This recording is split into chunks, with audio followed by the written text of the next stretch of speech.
E aí, pessoal, tudo beleza? Primeiro, sinal aparece, mas chamadas não chegam.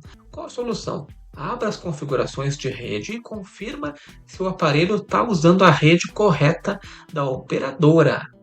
Segunda situação, modo avião, não perturbe e bloqueios invisíveis. Não perturbe o mal configurado ou bloqueio de números desconhecidos fazem o sistema rejeitar chamadas automaticamente.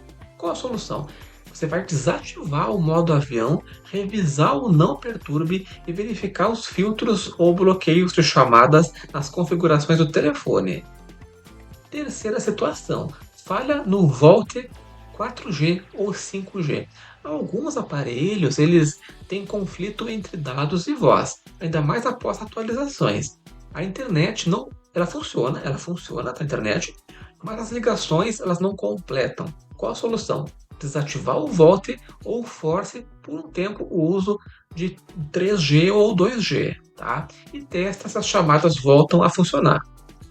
Quarta situação, chip com defeito ou mau contato.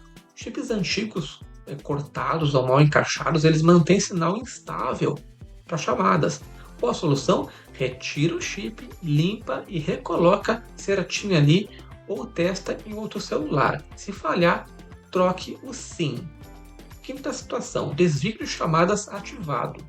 As chamadas elas podem estar aí sendo desviadas para a caixa pessoal, outro número ou aplicativos da operadora sem você perceber. Qual a solução? Você vai entrar em configurações de chamadas e desativar todos os tipos de desvios. Quando nada resolver, aí pode ser falha na operadora ou bloqueio parcial da linha. Qualquer dúvida, só comentar aí abaixo. Eu tenho dúvida, deixa o seu gostei aí no canal. Vejo você na próxima.